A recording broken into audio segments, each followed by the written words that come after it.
Yokoso, Wasashi no Soul Society. Nah, I'm just kidding. Sup, you chuckle fucks? It's your boy, Dark Raikou here, with What If... what if Issei had the power of anime? Yay, part 3. Other than that, and this morning I had to be rushing it because I had to go somewhere to work, and then now I came back home, and now I gotta go to school. That's a fucking great idea to do. But not the fucking point. Let me begin. This is What If. Let me shut the fuck up, and let me begin. So, we begin into mostly Issei. So, Issei is kind of, well, at his, well, not house entirely. Well, we go into the school time skip mostly the next day after mostly that whole event happened. It wasn't even, well, it was kind of 2 days later because it was a Friday that they did it, and now it's actually Monday. But yeah. But we go into mostly, well, Issei and mostly Matsuda just walking around school. Now, they look like they're normal teenagers with their hormones and other shit. Nah, that went out the window. When entirely, they were literally considered to be criminals. Kinda. Mostly from the fact that Matsuda literally just killed people without a care in the world and killed CP0 by putting a bullet into his head. Like, literally did not care. He was a menace, and why would he care about anyone else? But of course, right next to him is Issei literally watching anime on his phone. He literally does not care. He's watching anime. But this is where, well, we go into mostly Issei kind of keep watching anime. This is where, well, Matsuda kind of questioned Issei and what anime he's watching. This is where, well, Issei just explains that he's watching what's called the anime called second season of Jujutsu Kaisen. So, yeah. Matsuda switch up and says, bruh, you didn't catch up on that? No, it's a new kind of episode that I'm watching. Fuck off. This is where, well, mostly Matsuda switch up and says, okay. But not the point. So what are we going to be doing? Since mostly a lot of Sacred Gear users already know about our whole, we're broken as fuck and no one actually can touch us. This is where, well, Issei looks up towards mostly Matsuda and grins. And this is where, well, Issei had a very evilish grin on his face. Oh, don't worry about that, Matsuda. If anything happens, we can always just murder them all. This is where, well, mostly Matsuda right now swatch up and says, that's creepy as hell, Issei. I'm just kidding. Who really cares at that point? Bro, why should I care? Because the only people that we have to kind of be worried about is this where, well, someone appeared right next to them. And it was none other than, what's it called? Aika Kiryu. Aika says, so, what are you two idiots doing? Matsuda right now says, oh, nothing. We're just going to the Kendo Club to spy on them. This is where Issei is kind of ignoring all this shit, which he's watching anime entirely and does not care about anything else.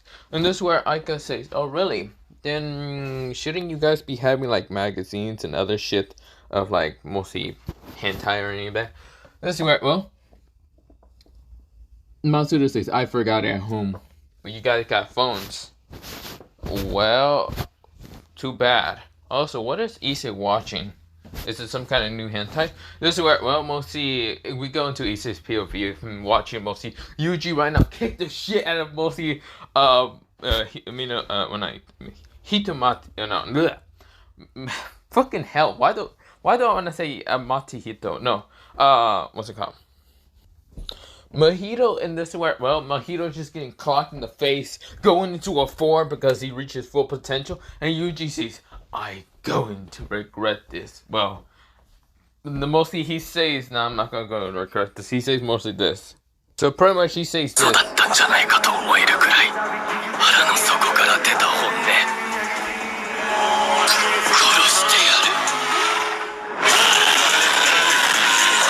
So yeah, pretty much it just says that to Mahito, and this is where, well, he goes into a rage stand fight, fighting against Mahito and others. But yeah, you get the point.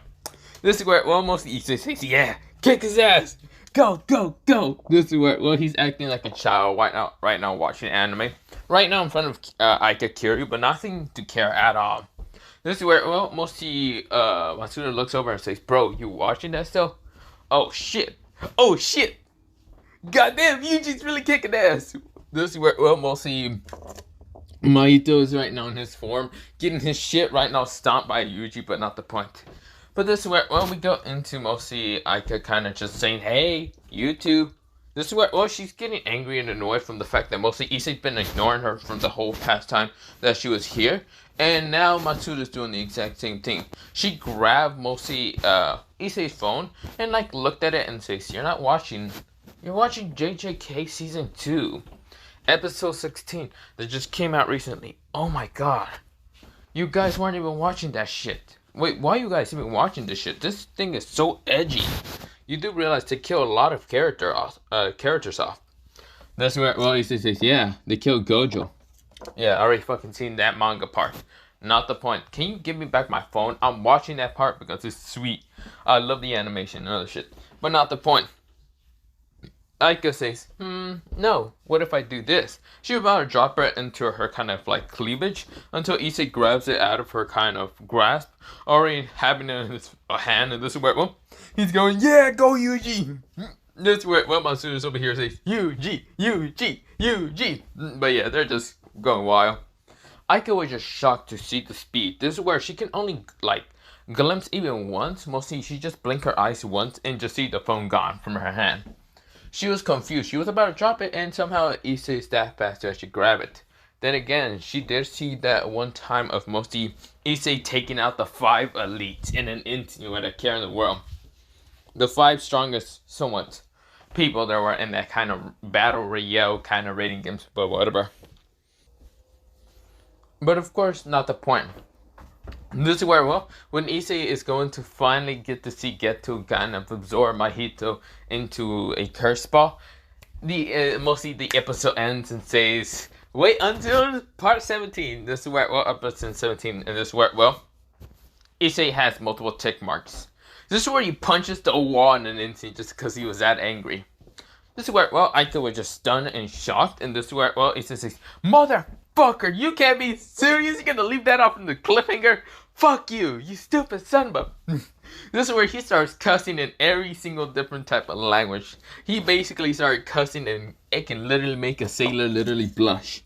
This is where, well, mostly Matsuda is dying from the fact he knows how angry Issei can get when there's cliffhangers and other shit.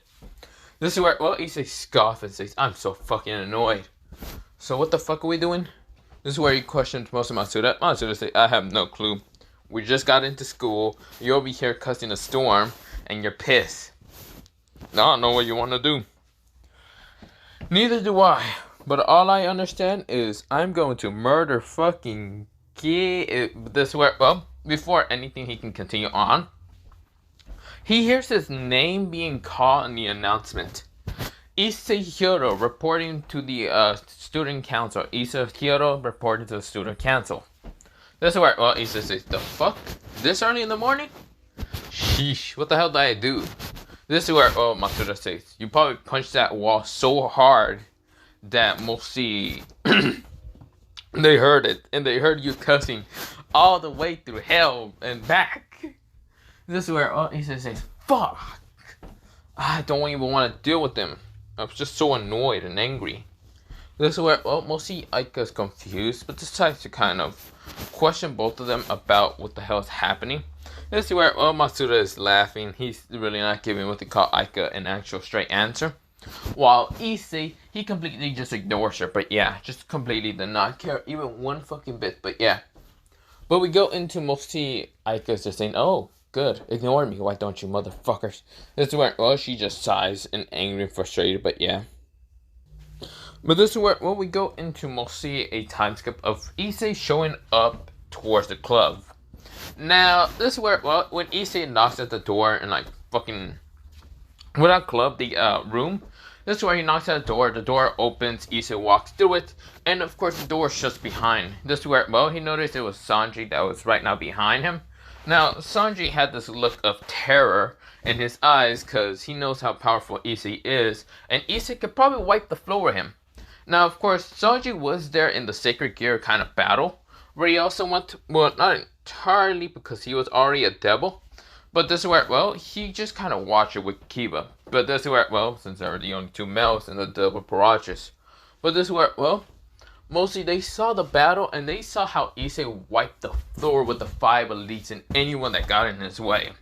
This is where, well, he had this look of uncare, let me read my manga and hear my music and don't piss me off. That's the fucking attitude that Issei just gave off. But yeah. But this is where, well, mostly Issei noticed Sona, and Sona noticed at Issei. Both of them had to stare very coldly. Issei right now closes one of his eyes. Well, he always had one of his eyes closed. It's mostly his like right eye closed. His left eye, his golden left eye is right now staring into Sona's kind of violet purple eyes. But this is where, well, they're both just looking at each other very intensely. This is how this stare down is kind of looking like. Just staring at her like this. This is where, well, he's just kind of amused and wondering what exactly she wanted. But this is where, well, Sona just stares at him while both of them just stares at each other until this is where the tension's out broken thanks to Rias. Rias says, hello there, my husband. This is where, well, mostly not husband, mostly she says, my fiance. This is where, well, Issei looks at her and just like stare at her with a look of, what the fuck are you going on about? This is where, well, Reese explains him what is happening. Since mostly Issei was the one to defeat mostly everyone in the battle, but this is where Issei then makes the kind of screen appear saying, but this is what it says. This is where Murahama says, okay, complete bullshit because he was also there. There was also a girl with white hair and mostly the other doubles leaders was also there. Yes, Fabian was there because he had to be dealing with half the others. Even with the call, he was dealing with Ajuka because Ajuka was very salty at the fact. But yeah, but this is where, well, mostly Sursex and, well, Seraphal are there. Seraphal really kind of acts like a magical girl around what's it called, Issei, saying, hello, my name is blah, blah, blah, blah, magic girl this. This is where, well, Issei scoffs and says, okay. One question. This is where, well, Seraphal says, yeah? Can a magical girl defeat Goku? Can he beat Goku? No, he can't. Or no, she can't. So get out of my way. Yeah, Issei acted like that. This is where, well, Seraphal says, hey, you don't need to be so mean to me. This is where, well, Issei pulls up the song made by Game Boy Jones about can you beat, or mostly, let me, so it's pretty much, can they beat Goku? I don't care what they can do. But you get the point. So while mostly it takes 3 minutes of, what's it called, hearing that song, 3 minutes or like 40 seconds, this is where, well, Seraphal is just sweat dropping the whole time in watching this song. This is where, well, mostly Seraphal says, so I don't know if magical girls can go fight against someone like Goku, but I would say no, he can. No, you cannot. This is where, well, Issei has a discussion with Seraphal that mostly the magical girl kind of series is stupid trash and mostly no one can beat Goku. This is where, well, mostly Seraphal realizes that she's fighting against a toxic person from Dragon Ball. But in entirety, Issei isn't toxic. He just really is loving the fact that he gets to fight against another community of anime. But yeah, because he does it most of the time. He could literally just become Aizen and just care less. Sometimes he dresses up as Aizen, talks about a different anime, and says that that anime is trash, and then just, yeah, you get the point. He has most of the personality of a toxic person half the time. But not much. He's just a trollish half the time. Seraphal sweatshirts and just hides behind, right now, Sona, and cries. This is where, well, Sona sweatshirts after seeing that mostly Issei made her cry. Issei grins without a care in the world. This is where, well, he has that look of a grin from Aizen. This is where, well, Issei says, that was all according to plan. Making one of the mouths cry. This is where, well, we'll see Rias watch out because, well, entirely, she was thinking that Issei would have been not that bad on, like, Riser, but seeing him be really worse than, well, mostly Riser, the fact that he doesn't care about even if you're a strong person, he is literally going to be kind of throwing some other shit out the way, but yeah. And of course, he acts like Aizen, mostly Sosuke Aizen from Bleach.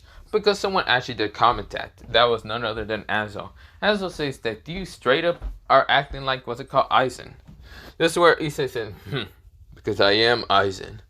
I'm Sosuke Aizen. The hell do you think you want me to do? What?